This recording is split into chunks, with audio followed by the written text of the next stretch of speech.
Assalamualaikum warahmatullahi wabarakatuh. Waalaikumsalam warahmatullahi wabarakatuh. Bismillahirrahmanirrahim. Alhamdulillahi rabbil alamin. Wassalatu wassalamu ala ashrafil anbiya'i wal mursalin, imamil muttaqin, sayyidil ghurril muhajjalin, wa ala alihi wa sahbihi ajma'in, amma ba'du. Saudara-saudara kaum muslimin rahimakumullah, pada pertemuan terdahulu sudah kita bicarakan tentang memperbaiki akhlak, baik akhlak kepada Allah Subhanahu wa ta'ala, akhlak kepada sesama manusia, maupun akhlak kepada makhluk Allah lainnya di luar manusia.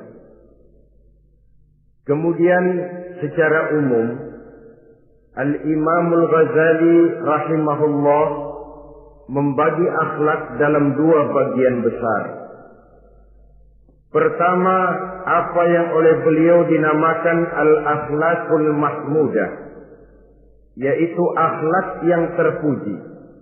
Seseorang yang kepada Allah ia bertauhid, dalam pergaulannya dengan sesama manusia ia mempunyai sifat-sifat yang terpuji, seperti rendah hati, sabar, jujur, ikhlas, dan lain sebagainya. Kemudian dalam sikapnya kepada makhluk Allah di luar manusia, ia dapat mengembangkan nilai-nilai ihsan sesuai dengan tuntunan imannya. Ini seluruhnya dinamakan al-akhlaqul mahmudah atau akhlak yang terpuji. Kemudian yang kedua oleh beliau dinamakan al-akhlaqul mazmumah, yaitu akhlak yang tercela. Seseorang yang di dalam sikapnya kepada Allah mempunyai sifat-sifat kufur, baik dalam bentuk kemusyrikan, kemunafikan, atau hal-hal yang bisa menyebabkan ia menjadi murtad. Lalu dalam pergaulannya dengan sesama manusia, ia mempunyai sikap yang tidak terpuji, sombong, ria, ujub, dusta, khianat, suka menggunjing dan memfitnah, dan lain sebagainya. Sedangkan sikapnya kepada makhluk Allah di luar manusia, ia senantiasa menimbulkan kerusuhan. Itu seluruhnya dinamakan dengan al-akhlaqul mazmumah atau akhlak yang tercela. Untuk memperoleh akhlak yang baik, yang dalam bahasa populernya dinamakan al-akhlaqul karimah, para ulama sufi memberikan tuntunan. Pertama, melalui jalan yang disebut takhalli. Yang kedua, tahalli. Dan hasilnya nanti akan membuahkan tajalli. Takhalli artinya mengosongkan diri dari segala macam sifat yang tercela. Sombongnya dibuang, riaknya dihilangkan, suka fitnahnya musnah, dustanya berhilang. Itu semuanya dinamakan takhalli, mengosongkan diri dari seluruh sifat-sifat yang tercela. Apabila ini sudah berhasil dilaksanakan oleh seseorang, ia naik kepada tingkat yang selanjutnya dinamakan tahalli. Tahalli artinya menghiasi diri dengan seluruh sifat-sifat yang terpuji. Bila sombongnya hilang, berganti dengan tawadhu. Bila dustanya hilang, berganti dengan jujur. Bila khianatnya hilang, dihiasi hatinya dengan amanah, dan begitu selanjutnya. Hasil daripada tahalli, menghiasi diri dengan segala sifat-sifat yang terpuji, akan mengantarkan orang untuk sampai kepada tajalli, bisa menyaksikan kebesaran Allah Subhanahu wa ta'ala. Maka pada pertemuan kali ini kita akan mulai dengan yang pertama, takhalli, mengosongkan diri dari seluruh sifat-sifat yang tercela, menjauhkan diri dari semua akhlak-akhlak yang tidak baik. Dan pertemuan ini akan kita mulai dengan membicarakan dusta dan akibatnya. Saudara-saudara kaum muslimin rahimakumullah. Salah satu nikmat yang diberikan Allah kepada kita makhluk manusia dalam hidup ini adalah kemampuan untuk berkata-kata. Kemampuan menyalurkan hasrat hati dan keinginan jiwa melalui ucapan dengan bahasa sebagai alat komunikasi. Sehingga orang lalu berkata bahwa al-insan adalah hayawanun natiq. Manusia sebenarnya adalah binatang juga. Cuma saja manusia binatang yang pandai berbicara. Oleh karenanya ini merupakan satu nikmat yang sangat besar yang perlu kita syukuri. Lidah bisa menempatkan seseorang pada posisi yang tinggi. Lidah juga bisa menempatkan orang pada posisi yang paling rendah. Karena lidahnya orang dipuji, karena lidahnya orang dicaci maki dan dicela. Pendeknya seperti kata pepatah, al-lisan saghirul jirmi azimul jurmi. Lidah itu walaupun kecil bentuknya tetapi besar akibatnya. Hampir sebagian besar dari kesulitan-kesulitan yang menimpa manusia pada mulanya disebabkan oleh lidahnya. Sehingga pepatah mengatakan salamatul insan fi hifdzil lisan. Manusia akan selamat apabila dia pandai menjaga lidahnya. Seperti orang kita bilang, lidah tidak bertulang. Artinya bicara kadang-kadang demikian enak, bicara kadang-kadang demikian nikmat, tidak terasa akan membawa akibat yang tidak pernah kita perhitungkan sebelumnya. Oleh karenanya, salah satu yang menyebabkan manusia bisa turun nilai kemanusiaannya apabila dia telah mempergunakan lidahnya untuk suatu yang lazimnya kita namakan dusta. Apa sebenarnya dusta itu? Dikatakan al-kadzib huwa adamu mutabaqatil khabar lil waqi'. Dusta ialah tidak adanya persesuaian antara berita dengan kenyataan. Itu yang dinamakan dusta. Berita tidak sesuai dengan kenyataannya. Nah, bentuknya bisa mengada-ada, bisa menambah-nambah, ataupun mengurang-ngurang. Itu bentuk-bentuk daripada tidak sesuainya berita dengan kenyataan. Mengada-ada, yang tidak ada diada-adakan, itu jelas merupakan dusta.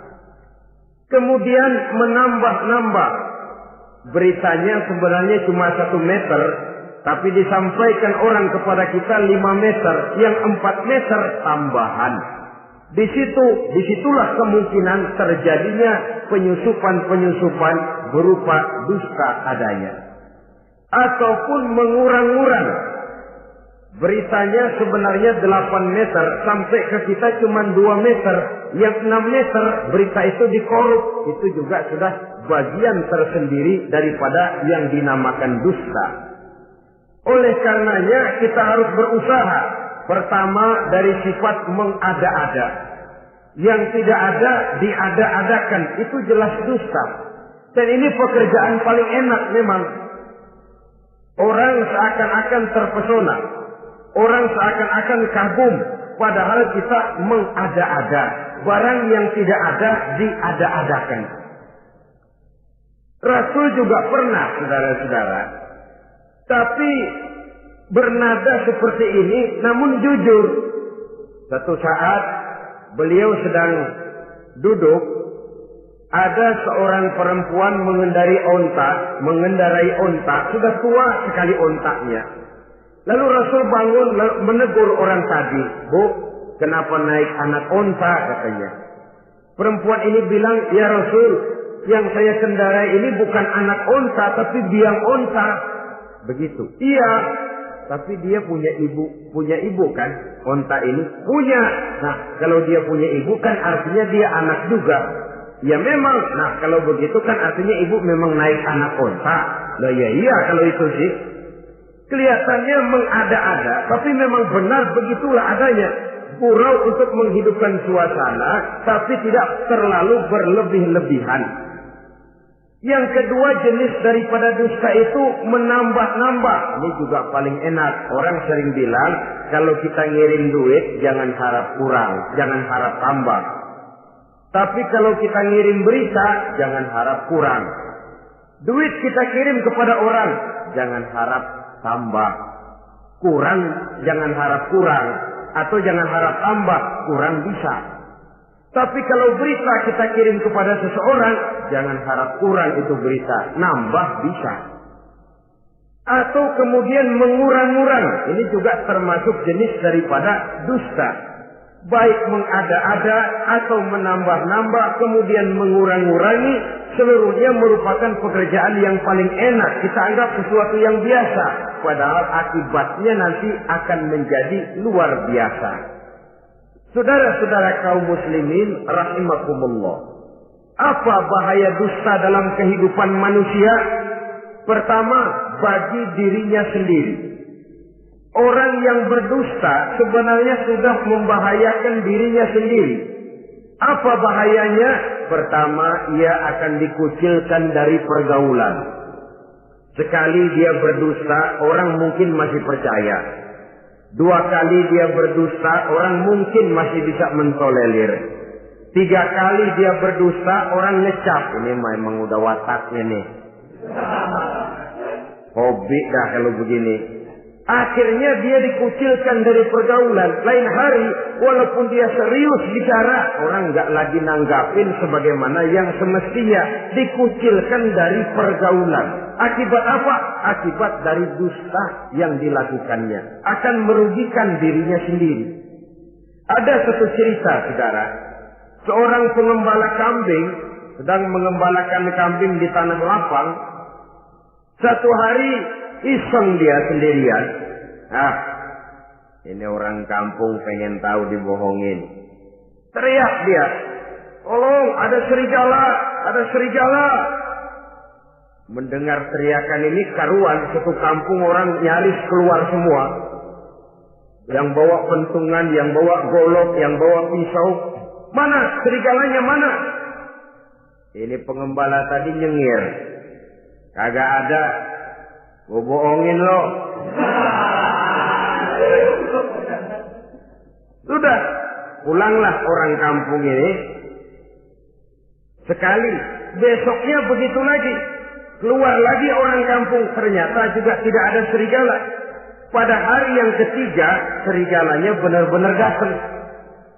Si pengembala tadi pucat, lalu teriak-teriak, tolong ada serigala datang. Nah orang kampung udah nandain. 2 kali kita dibohongin, ini paling dia bohong lagi. Satu pun tidak ada orang kampung yang keluar untuk menolong. Akhirnya kambingnya habis dimakan oleh serigala. Yang rugi dirinya sendiri. 1 kali dia bohong, orang percaya mungkin. 2 kali dia bohong, orang masih tolerir. 3 kali dia bohong, orang nandain. Terkucil dari pergaulan akibat daripada perbuatan dusta. Oleh karenanya saya yakin tidak seorang pun di antara kita yang suka berteman dengan seorang pendusta. Karena apa? Seorang pendusta tidak akan segan-segan menjual temannya sendiri. Mengkambing hitamkan temannya sendiri. Artinya juga merusak pergaulan di dalam kehidupan ini. Penyakit yang bahaya yang kedua bagi diri orang yang berdusta itu sendiri, sifat dusta menyuburkan watak munafik. Nabi bersabda, ayatul munafiqi salatun. Tanda-tanda orang munafik itu ada 3. Tandanya, biasanya kalau tandanya ada, ya munafiknya insya Allah ada. Apa tanda orang munafik itu? Pertama, iza haddatsa kadzdzaba. Apabila berbicara selalu bohong. Belum pernah kalau bicara tidak bohong. Bohong itu sudah jadi lalapnya. Artinya enggak sumbrah ngomong kalau enggak dicampuri bohong. Seperti kurang enak makan kalau tidak pakai lalap. Ada saja bohong yang dibuat-buatnya. Ini ciri atau tanda daripada orang-orang munafik.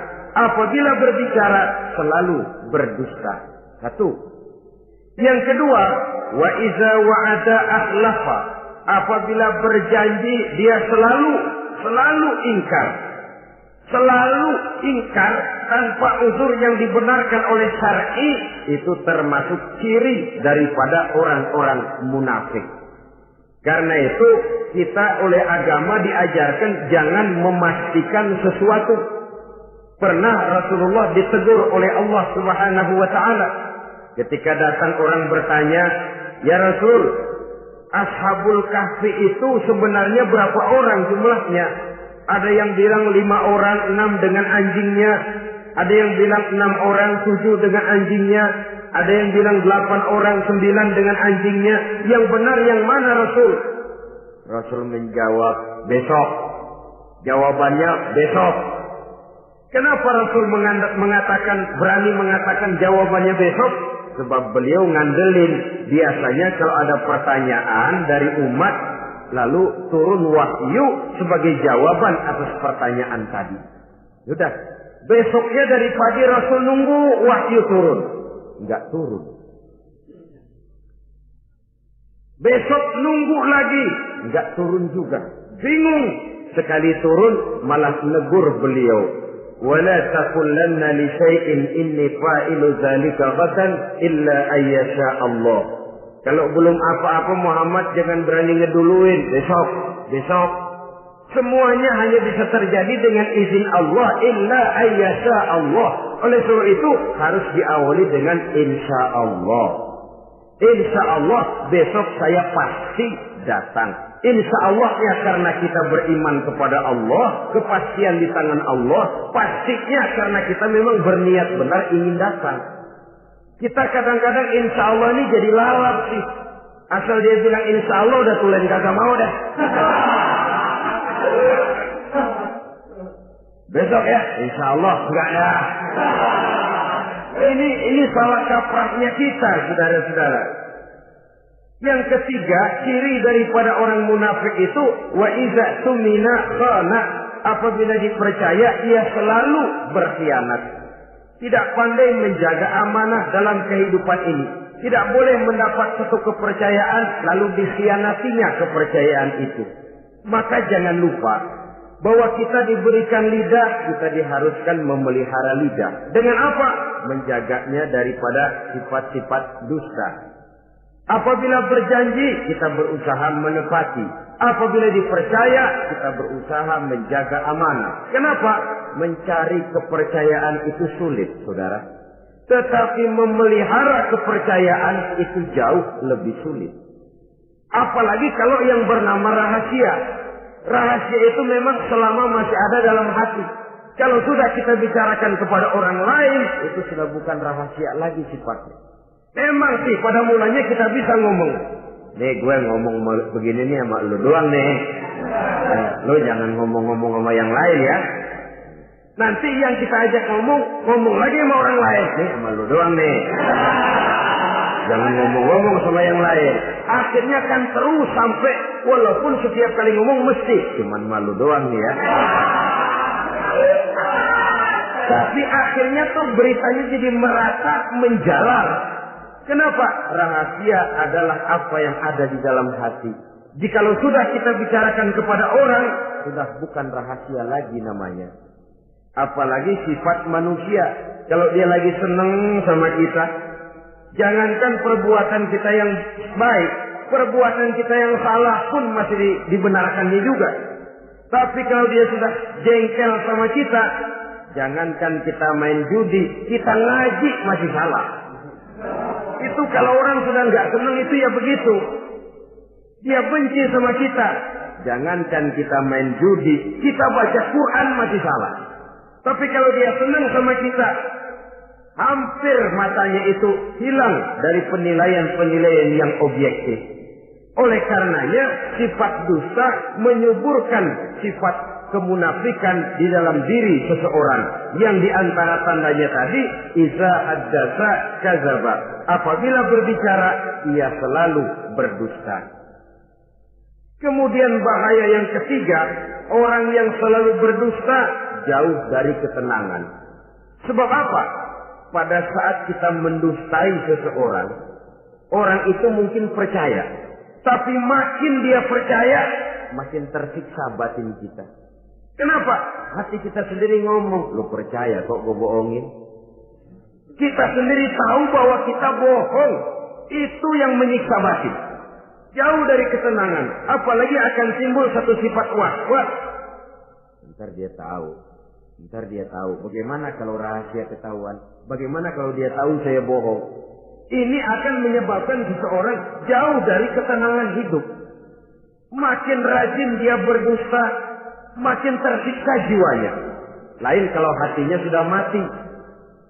Dusta memang sudah jadi profesinya, kebiasaannya. Tidak merasa menyesal, tidak merasa berbuat salah. Dusta itu sudah jadi hobi. Sehingga enak saja. Hati sudah jadi mati kalau sudah begitu. Dan sepanjang hati sudah jadi mati, itulah yang paling kita khawatirkan. Artinya nilai kita adalah bangkai berjalan dalam pandangan Allah Subhanahu wa ta'ala. Saudara-saudara kaum muslimin rahimakumullah. Oleh karenanya membahayakan diri sendiri dosa itu. Yang kedua, berbahaya bagi masyarakat banyak. Tentu saja apabila status sosial kita tinggi, makin luas akibat daripada kedustaan kita. Seorang kepala rumah tangga yang berdusta, seluruh keluarganya jadi rugi. Seorang kepala kampung yang berdusta, rakyat sekampungnya rugi. Seorang gubernur berdusta, rakyat satu provinsi rugi. Seorang pemimpin negara berdusta, rakyat satu negara rugi. Makin tinggi status sosial, makin besar akibat daripada suatu dusta. Oleh karenanya, menimbulkan keresahan di tengah masyarakat. Masyarakat itu apa? Dimulai dari masyarakat yang paling kecil, rumah tangga.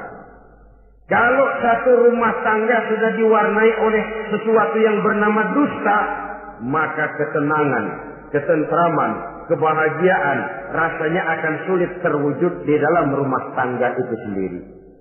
Seorang istri apabila sudah pandai mendustakan suaminya, maka itu sudah berarti memulai keresakan dalam kehidupan rumah tangga, menimbulkan benih-benih ketidakpercayaan. Apabila seorang suami sudah mulai mempunyai titik ketidakpercayaan kepada istrinya lagi, itu sudah menandakan retaknya basis kehidupan rumah tangga. Istri yang mendustakan suaminya, umpamanya diberikan nafkah, lalu mestinya sebenarnya sudah diperhitungkan cukup, uang masih ada, dikatakannya habis, dan lain sebagainya. Akibatnya nanti si suami mikir-mikir, kan menurut perhitungan duit masih cukup, kenapa sudah habis? Nah, oleh karena istrinya tidak jujur, suaminya juga mulai berusaha tidak jujur lagi. Mendapat penghasilan besar, mengaku sedikit. Kalau sudah begitu, saling dusta mendustai pun sudah dimulai.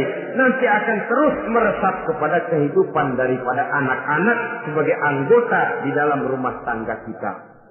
Saudara-saudara, oleh karenanya rumah tangga bisa saja berantakan, menjadi kacau, baik karena dusta istri, dusta suami, dusta anak, atau dusta orang lain menyulut dan mengganggu rumah tangga kita. Suaminya lagi enak-enak duduk di depan rumah, datang laporan. Kamu kok tenang saja di rumah? Memangnya kenapa? Istrimu, waduh. Ya memang kenapa istri? Waduh. Itu tadi naik bajai berdua. Kamu orang laki. Ya memang supir bajai, masa dia sendiri.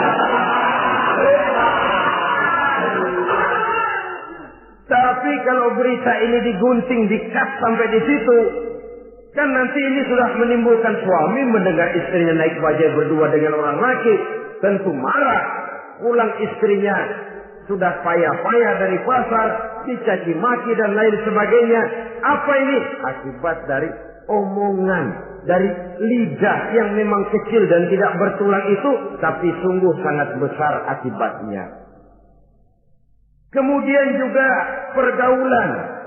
Berapa banyak saudara jauh dari saudaranya, teman berpisah dengan temannya, tetangga marah dengan tetangganya akibat daripada perbuatan lidah, daripada ucapan lidah ini. Akibat daripada yang bernama dusta ini. Oleh karenanya, saudara-saudara, dusta pun merusak pergaulan. Kemudian usaha. Satu kali kita berdusta, mungkin usaha mendatangkan untung. 2 kali kita berdusta, masih bisa mendatangkan untung. 3 kali kita berdusta, orang akhirnya akan mengadakan perbandingan. Ini kadang-kadang dalam usaha, dalam dagang, dusta juga bisa jadi lalat. Orang nawar dagangan kita, berapa harganya bang? 500. 300 ya, tadi ada yang nawar 400, saya nggak jual. Padahal kagak ada yang nawar. Dia buat sedemikian rupa. Atau kadang-kadang tidak segan-segan memakai sumpah untuk membela kebohongannya. Ya, walaupun sebenarnya bukan sumpah, karena sumpah itu harus dengan lafzul jalalah, wallahi atau billahi, atau demi Allah. Kadang-kadang dengan kata-kata yang kasar. Modalnya cuma 500. Tapi ketika ditawar orang, yang bener aja nawar bu.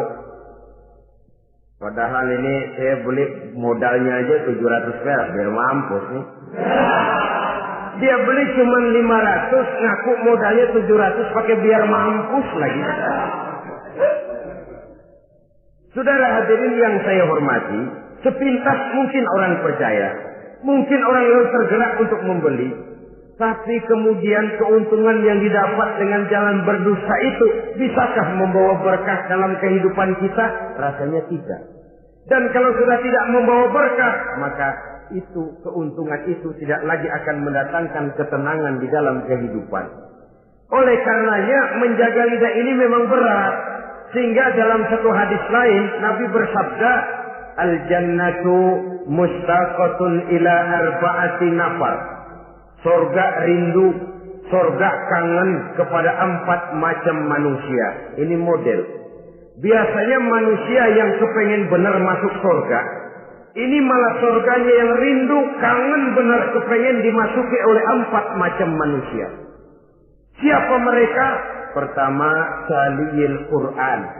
Orang yang gemar, hobi membaca Al-Quranul Karim. Orang yang gemar membaca Al-Quran dirindukan oleh surga.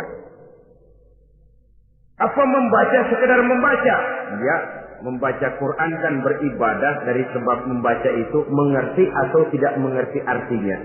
Tapi jangan lupa, membaca adalah alat agar kita mengerti. Mengerti adalah sarana agar kita bisa mengamalkan dengan baik. Itu maksudnya. Baca Al-Quran agar kamu mengerti isinya. Kalau sudah kamu mengerti isinya, kamu bisa mengamalkannya dengan baik. Jadi sungguh pun yang dimaksud di sini adalah orang yang gemar membaca Al-Quran, tapi prosesnya setelah membaca orang mengerti. Sebab orang hanya bisa mengerti kalau dia sudah membaca. Kemudian apabila mengerti, dia terdorong untuk mengamalkan. Taliyil Quran bukan hanya orang yang sekedar gemar membaca Al-Quran, tapi juga yang membawa gaya hidup yang Qurani. Saudara-saudara kaum muslimin rahimakumullah. Taliyil Quran, orang yang gemar membaca Al-Quran dirindukan oleh surga. Yang kedua, wa mut'imil ji'an, orang yang memberi makan orang yang kelaparan. Nabi memberikan anjuran sangat. Siapa yang ingin dekat dengan aku di hari akhirat nanti, bersahabatlah ia dengan yatim, dengan piatu, dengan janda-janda tua yang miskin, perlu uluran tangan, mereka yang hidup di bawah garis kemiskinan. Bila diberikan kelebihan rezeki oleh Allah, bersahabatlah dengan orang yang tidak mampu. Mut'imil ji'an, orang yang memberi makan orang kelaparan dirindukan oleh surga.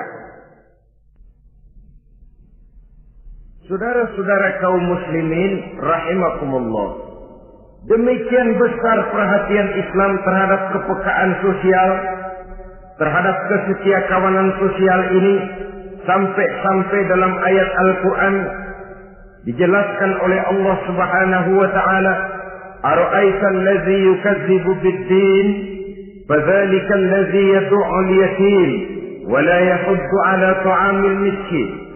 Tahukah kamu, kata Allah, siapa orang-orang yang mendustakan agama, beragama tapi dianggap mendustakan agama. Kalau sudah dianggap mendustakan agama, artinya imannya dusta, dia sholatnya dusta, dia puasanya dusta. Siapa mereka itu? Fadzalikal ladzi yad'ul yatim. Mereka orang-orang yang meninggalkan, menyia-nyiakan anak-anak yatim, wala yahuddu ala ta'amil miskin, dan tidak memerintahkan untuk memberi makan kepada orang-orang miskin. Kepada yatim kejam, sadis, tidak punya kemanusiaan sama sekali. Maka mungkin kita yang rajin sholat, mungkin kita yang sudah 4-5 kali berhaji, bisa saja terhalang masuk surga. Karena di sebelah rumah kita ada anak yatim piatu, merintih kelaparan, menggigil kedinginan. Kita tahu, kita mampu, dan kita diam saja tidak mau memberikan pertolongan. Itu yang mungkin bisa menghalangi kita untuk sampai ke surga. Oleh karenanya, salah satu jenis manusia yang dirindukan oleh surga, mut'imil ji'an, orang yang memberi makan orang yang kelaparan. Yang ketiga, orang yang dirindukan oleh surga, wasa'imina fi Ramadan, orang yang melaksanakan ibadah puasa di bulan suci Ramadan. Dan yang keempat, ini yang ada kaitannya dengan masalah kita, wa hafizil lisan. Salah satu manusia yang dirindukan oleh surga ialah orang yang pandai menjaga lidahnya. Artinya dia bisa menempatkan diri, kapan waktunya bicara, kapan waktunya diam. Orang bilang memang kalau bicara itu perak, diam itu emas. Maksudnya diam lebih berharga daripada bicara. Tapi orang memang harus pandai menempatkan diri. Artinya tahu kapan waktunya bicara, kapan mestinya diam. Kalau waktu diam dia bicara, namanya dia tidak tahu diri. Kalau harus bicara dia diam, dia namanya juga tidak mau menyampaikan sesuatu yang seharusnya dia sampaikan. Sama saja ada orang bilang sedikit bicara banyak bekerja. Sebenarnya harus seimbang. Banyak bicara harus banyak bekerja. Biasanya kalau sedikit bicara banyak bekerja itu dua kemungkinan. Kalau nggak main catur, maling. Yang namanya maling, bicaranya sedikit. Maling buka jendela, lalu berbisik sama temennya. Udah tidur. Ngomongnya segitu, selebihnya dia kerja serapi-rapinya. Sebaliknya, banyak bicara, sedikit kerja, bahkan nggak pernah kerja. Orang gila. Coba saja lihat orang gila, ngomong melulu. Kerjanya nggak ada. Jadi oleh karena itu memang harus seimbang. Pendeknya kita harus tahu kapan mesti bicara, kapan mesti diam.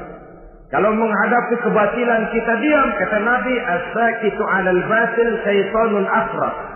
Orang yang diam menghadapi kebatilan, setan gagu. Masya Allah, saudara-saudara. Ada munkarat, ada maksiat, ada kebatilan, ada kezaliman. Dia diam, tidak mau menyampaikan yang benar. Itu setan gagu. Sehingga dikatakan, qulil haqqa walau kana murran. Sampaikan, katakan yang benar walaupun pahit. Dan memang menyampaikan kebenaran bukan main pahitnya. Bukan main getirnya, banyak resikonya. Tapi ini sesuatu yang harus kita sampaikan. Sebab kata Nabi tadi, orang yang diam menghadapi satu kebatilan sama saja dengan setan gagu. Orang yang pandai menjaga lidahnya dirindukan oleh surga.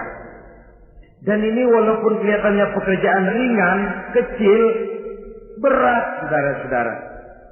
Bahkan diceritakan Nabi Ibrahim itu pernah nangis di hadapan Allah Subhanahu wa Ta'ala. Ketika ditegur, ditanya, kenapa kamu menangis Ibrahim? Saya ini seumur hidup pernah 3 kali berdusta, ya Allah. Bagaimana saya tidak bingung mempertanggungjawabkan ini di hadapanmu? Nabi Ibrahim seumur hidup 3 kali bohong, bingung, nangis. Kita sehari 16 kali bohong, nyengir aja. Nggak ada bingungnya, emang hobi. Kalau nggak bohong, puyeng palanya. Tiap hari selalu mencari sasaran. Siapa lagi gue bohongin nih? Saudara-saudara kaum muslimin rahimakumullah. Kelihatannya pekerjaan ini kecil, ringan, tapi sungguh berat. Mengerem lidah, menjaga lidah daripada perbuatan ucapan-ucapan yang tidak mengandung manfaat, apatah lagi sampai bersifat dusta dan membahayakan orang lain.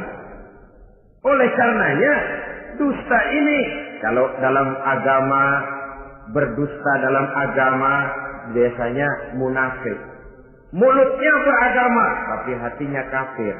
Jelas itu munafik. Itu dusta juga. Dusta yang membawa kita kepada dosa kelas kasar. Ya kalau kita mendustai teman, memang dosa. Dosa yang nilainya tidak sebesar kalau kita mendustai agama. Tapi sungguh pun demikian, dosa kecil-kecil juga kalau ditumpuk banyak juga. Padahal kata Imam Ghazali, hati itu seperti kaca. Dosa itu debu yang nempel di kaca. Kalau debu-debu itu terus numpuk, kita malas ngelapnya, malas ngebersihinnya. Jadi satu berkarat di kaca, susah banget ngebersihinnya. Coba kaca kalau udah karatan, pakai silet kita gosok, setengah mati. Begitu juga perbuatan dosa. Kalau kita senang dusta, biarinlah dosa kecil, bohong lagi, bohong lagi, bohong lagi. Numpuk berkarat di hati itu dosa. Nah hati itu kalau sudah dilingkungi oleh karat, nur, cahaya kebenaran itu sulit untuk masuk. Karena dia sering berdusta, orang lain dianggap sama juga sama dirinya. Ini yang celaka. Oleh karenanya timbul sifat menyamakan orang lain dengan keadaannya sendiri. Dikala itu hati yang sudah penuh dengan noda-noda dosa itu sudah berkarat sehingga sulit untuk dibersihkan lagi. Itu sebabnya Nabi berpesan, ittaqillaha haitsu ma kunta wa atbi'is sayyi'atal hasanata tamhuha wa khaliqin nasa bi khuluqin hasanin. Bertakwalah kamu kepada Allah dimanapun saja kamu berada. Bertakwa dimanapun saja kamu berada. Di pasar takwa kita, di kantor takwa kita, di masjid takwa kita, di rumah tangga bertakwa kepada Allah dimanapun saja kamu berada. Kita sih kadang-kadang takwa juga, cuman musinan. Takwa kita pakai tempat. Asal lagi duduk di masjid, dengerin pengajian, denger kiai pidato, manggu takwa bener. Aduh. Keluar dari masjid, teler aja lagi.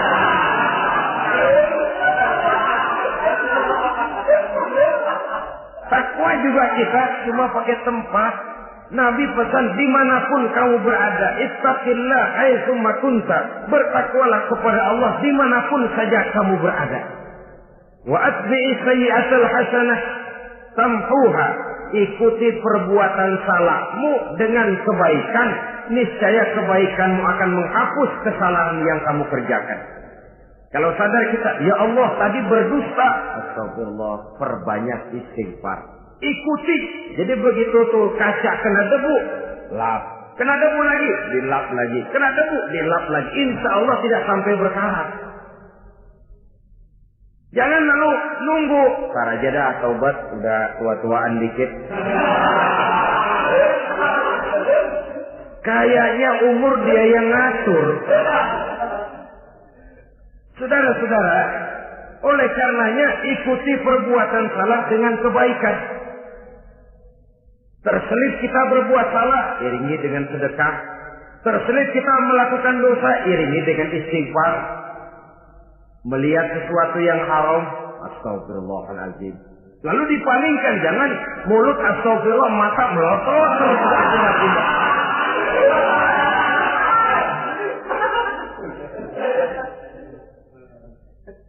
Wa khaliqin nasa bi khuluqin hasanin, dan bergaulah dengan manusia mempergunakan akhlak yang baik. Ini pesan daripada Rasulullah sallallahu alaihi wasallam. Jadi oleh karenanya dusta dengan seluruh akibatnya ini bisa menimbulkan bahaya bagi diri sendiri, bagi rumah tangga, dalam pergaulan, dalam usaha, dalam masyarakat, bahkan pada akhirnya bagi kehidupan satu bangsa dan satu negara. Lidah yang kecil tapi besar akibatnya bisa menyengsarakan manusia atau menempatkan manusia dalam satu posisi yang tinggi. Kalau kita adakan satu perbandingan, Nabi Ibrahim seumur hidup 3 kali saja berdusta, nangis di hadapan Allah. Kita yang hampir tidak ada hari, ya kalau orang sekarang bilang tiada hari tanpa olahraga. Rasanya kita kalau mau jujur bisa juga bilang tiada hari tanpa bohong. Pernahkah kita menangis menyesali dusta yang sudah kita lakukan? Berapa banyak orang yang sudah kita janjikan kita gantung dengan janji itu. Padahal dia punya hajat yang demikian sangat bergantung kepada kita. Tapi lidah ini enak saja. Gampang dah. Tar. Sok. Gampang dah itu mah. Beres dah beres. Enggak ada yang enggak beres. Semuanya kalau lidah kita beres, gampang, ntar, besok, enak, endah aja lah.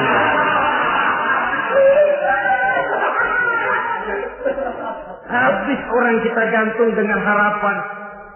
Padahal kita tidak bermaksud memberikan harapan itu.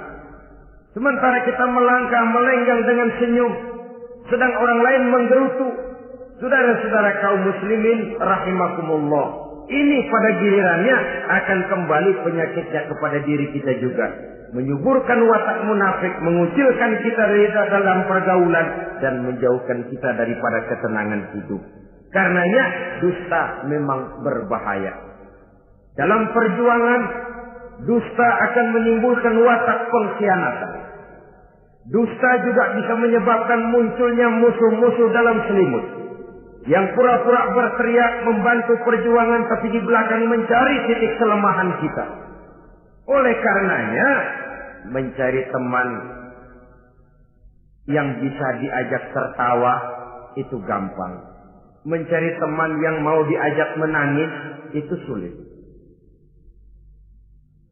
Mencari teman yang mau diajak nyanyi banyak. Tapi mencari teman yang mau diajak berkeluh kesah itu yang langka. Oleh karenanya, di dalam kehidupan ini untuk menjaga lingkungan pergaulan, mari kita berusaha untuk menjaga lidah dengan sebaik-baiknya. Nah, apa semua bohong tidak boleh? Ada bohong yang ditolerir. Di antaranya kata Nabi, salasun laisa minal kazzab. Ada 3 macam bohong yang tidak dianggap bohong. Bohong tapi tidak dianggap bohong. Dusta tapi tidak berdosa. Kalau memang harus bohong, carilah bohong yang tidak dosa. Bahkan insya Allah ada pahalanya kalau kita ikhlas. Apa itu? Pertama, hadisul rajulu limar'atihi au hadisul mar'atu li zawjiha. Bohongnya seorang suami untuk menyenangkan hati istrinya. Enggak apa-apa. Untuk menyenangkan hati istrinya.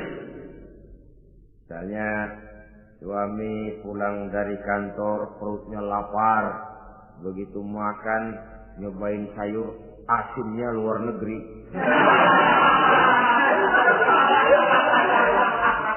Baru dicobain sedikit, suaminya udah celam-celam. Melotot matanya. Istrinya negor, "Bang, sayur keasinan ya?" Enggak. Soal keasinan bagus. Cuma tadi di kantor saya sudah diajak makan oleh teman, jadi masih kenyang. Simpan sajalah, nanti sore kita baru makan. Lapar, kesel, jongkok, tapi karena mau menyenangkan istri. Enggak. Atau sama saja dustanya seorang istri untuk menyenangkan hati suaminya. Bisa saja itu terjadi. Suaminya beli sendal buat istri. Mahal, padahal murah, kena mahal. Warnanya gak enak dilihat, potongannya norak. Suami istri tahu kalau itu sendal murah. Suaminya tanya, "Bagaimana, Bu, sendal yang saya beli?" Waduh, cakep bener, Bang. Luar biasa. Tangga kita mana ada yang pakai sendal begitu. Memang kagak ada, jelek.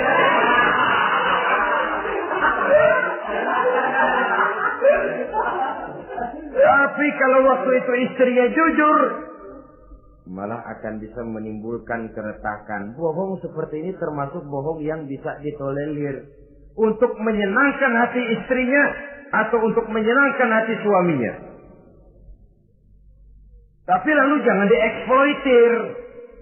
Jangan dieksploitir dalam arti untuk menutupi untuk menutupi perbuatan salahnya lalu berdusta. Menutupi perbuatan salahnya, itu yang tidak boleh. Sebab bagaimanapun ditutupi perbuatan salah, toh akhirnya akan naik juga ke permukaan. Yang kedua, al-kadzib li islahi zatil bain. Dusta untuk mendamaikan dua orang yang sedang berselisih. Itu boleh.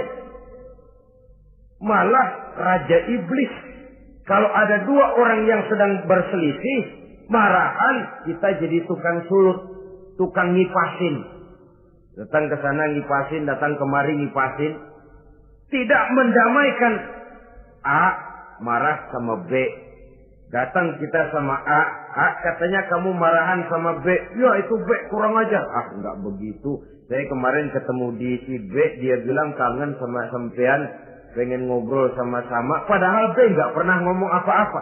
Dia bohong, dia olah sedemikian rupa supaya orang yang berselisih jadi damai. Itu bohong yang berpahala malah. Yang ketiga, bohong untuk menyelamatkan jiwa seseorang. Itu boleh. Ada orang mau membunuh. PKI nyari ustad. Nah, kamu tahu rumahnya Ustadz Ano, kamu tahu? Tahu, Pak. Gimana? Bapak mau apa? Mau saya bunuh dia, kurang ajar. Oh, orangnya nggak ada, Pak. Kemana? Nggak tahu, keluar negeri, keluarnya lagi kali dah. Jauh. Padahal orangnya ada di dalam, tapi dia berdusta untuk menyelamatkan jiwa orang yang sedang terancam. Itu malah boleh, bukan saja boleh, berpahala, malah berdosa kalau waktu itu dia jujur. Mau cari ustaz buat apa, Pak? Mau saya bunuh? Ada, Pak, di dalam, ada.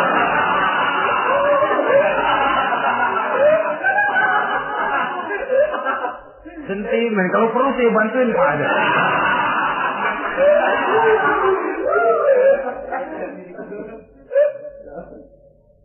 Hanya jenis bohong-bohong seperti ini yang bisa ditolerir. Itu akibat di dunia, saudara. Kita sudah bisa terkucil dari pergaulan, retak rumah tangga, usaha mengalami kebuntuan, masyarakat mengalami keresahan akibat dusta. Di akhirat nanti, na'udzubillah, summa na'udzubillah. Kita baca dalam riwayat Mi'raj, Rasul melihat orang yang lidahnya menyengser ke tanah. Digunting, putus, bersambung lagi, digunting lagi, putus lagi, bersambung lagi. Kadang dituangi dengan coran api neraka. Na'udzubillah, coran neraka. Kita nginjak puntung aja lompat. Ini mulutnya dituangi dengan coran dari neraka. Innalillahi wa inna ilaihi raji'un. Ya, tapi kalau dituangi coran begitu dari neraka kan terus mati sekaligus. Ya, kalau terus mati lumayan. Neraka itu kata Quran, kullama nadijat juluduhum baddalnahum juludan ghairaha liyazuqul azab. Tiap kali hancur kulitnya, kami buatkan kulit yang baru. Diazab lagi, hancur lagi, dibuatkan lagi. Untuk apa begitu? Liyazuqul azab, biar dia rasain. Kalau sekali kemplang mati mah enak. Pokoknya diazab di neraka, digejrot, mati, selesai. Lumayan. Ini nggak ada matinya. Penyet, bangun lagi, kemplang lagi, persis film cemen.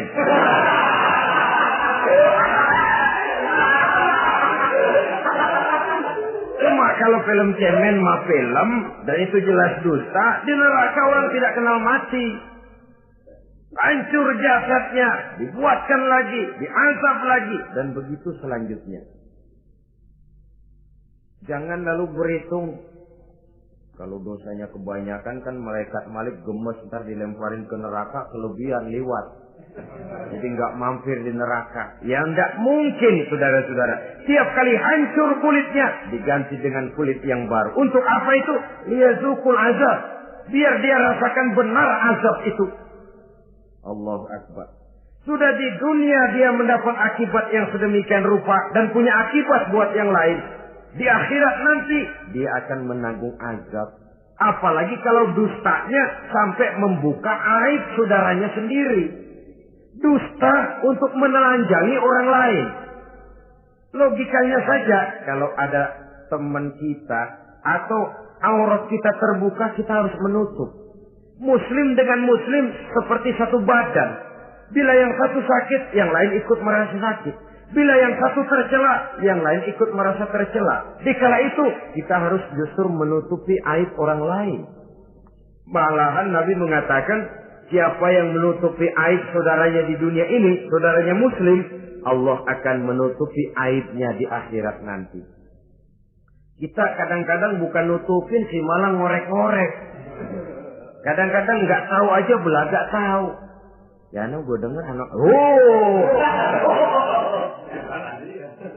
Banyakan dia ngipasinnya. Saudara-saudara kaum muslimin rahimakumullah. Begitu lidah yang suka berdusta digunting dari gunting api neraka, terpotong dibulatkan lagi, terpotong dibuatkan lagi, tidak henti-hentinya sampai kepada hari akhirat nanti. Karena itu berlindung kita kepada Allah. Jangan sampai diberikan lidah yang gemar berdusta. Tapi lidah yang gemar mengatakan yang benar walaupun terasa pahit. Mengucapkan kebenaran itu besar resikonya. Panjang jalannya, banyak akibatnya. Mencegah kemunkaran besar resikonya. Tapi itu harus kita lakukan. Setidaknya mencegah kemunkaran. Rasulullah sallallahu alaihi wasallam dalam satu hadis menyatakan iyyakum wal kadziba fa innal kadziba yahdi ilal fujuri wal fujuru yahdi ilal nar. Hati-hatilah kamu daripada sifat dusta, sebab sesungguhnya dusta membawa kepada perbuatan durjana dan perbuatan durjana menggiring orang kepada neraka. Mula-mula memang ucapan, dari ucapan orang melangkah kepada perbuatan, dan perbuatan itulah yang akan jadi penilaian Allah. Jikalau baik, dia akan menyebabkan kita ke surga. Jikalau tidak baik, perbuatan kita jugalah yang akan menjerumuskan kita ke dalam neraka. Dimulai dari suka berdusta. Akibat lidahnya gemar berdusta, perbuatannya pun merupakan perbuatan dusta. Suka pura-pura, mental munafik. Artinya hilang sifat kejujuran dalam dirinya. Apabila ini sudah melembaga dalam kehidupan seseorang, sulit dia melepaskan diri dari cengkraman dusta itu sendiri. Untuk jangka pendek di dunia ini maupun jangka panjang di akhirat nanti, dusta hanya akan membawa malapetaka bagi diri yang bersangkutan dan juga bagi orang lain. Benar kalau tadi pepatah mengatakan salamatul insan fi hifdzil lisan. Bahkan ada yang bilang kalau lidah lukai hati, kalau pedang lukai tubuh, masihkan ada harapan sembuh. Kalau lidah lukai hati, kemana obat hendak dicari? Kita tampar orang dengan tangan 2-3 hari, 2-3 jam bahkan sudah hilang bekas tamparan itu. Tapi kita tampar orang dengan lidah, dengan ucapan, seumur hidup dia akan tetap ingat. Kita bohongi orang, kapan ketemu dia ingat nih, dia nih. Nih yang kerjanya bohongin melulu. Gimana aja ada bohongnya. Kalau sudah dicap sebagai pendusta, kita memang nggak tahu, tapi tiap kita jalan orang iringi perjalanan kita. Pembohong, pembohong. Saudara, masyarakat ini punya hukum yang tidak tertulis, tapi lebih kuat dan lebih kejam daripada hukum yang tertulis. Sehingga lalu orang mengatakan sekali arang tercoreng di dahi, seumur hidup orang tak percaya. Ini artinya hukum masyarakat itu lebih kejam daripada hukum yang tertulis. Sekali kita dicap sebagai pendusta, lain kali kita mau benar-benar banget juga. Aku benar-benar banget ini, sumpah dah. Alah, sumpah lo udah lalap dah, kagak laku. Ya Allah, kita sumpah pun orang gak percaya. Ya kalau binatang kita pegang ekornya barangkali. Tapi kalau orang jelas omongannya yang kita pegang. Nah kalau omongannya sudah nggak bisa dipegang, apanya lagi yang kita harapkan? Oleh karenanya saudara-saudara, lidah yang kecil bentuknya tapi besar akibatnya ini harus diisi dengan nilai-nilai iman. Lidah yang sudah dimasuki nilai iman akan berat untuk berdusta, berat untuk memfitnah, berat untuk menggunjing, ringan untuk mengucapkan yang baik, ringan untuk zikrullah, ringan untuk baca Quran, ringan untuk musyawarah terhadap hal-hal yang baik. Lidah yang ada imannya, aduh berat saja kalau sudah memfitnah orang, berat kalau harus menggunjing orang. Tapi lidah yang belum ada imannya, nyelonong saja. Licin kalau diajak fitnah, licin kalau diajak ngata-ngatain orang, licin kalau diajak mengadu domba orang lain. Dan ini akan berakibat nantinya timbulnya keretakan, keresahan sejak dari pribadi, rumah tangga, masyarakat luas. Akibat apa? Dusta. Dari sekian dusta yang paling kita khawatirkan adalah kalau kita sampai dicap oleh Allah sebagai pendusta agama. Beragama tapi dianggap pendusta.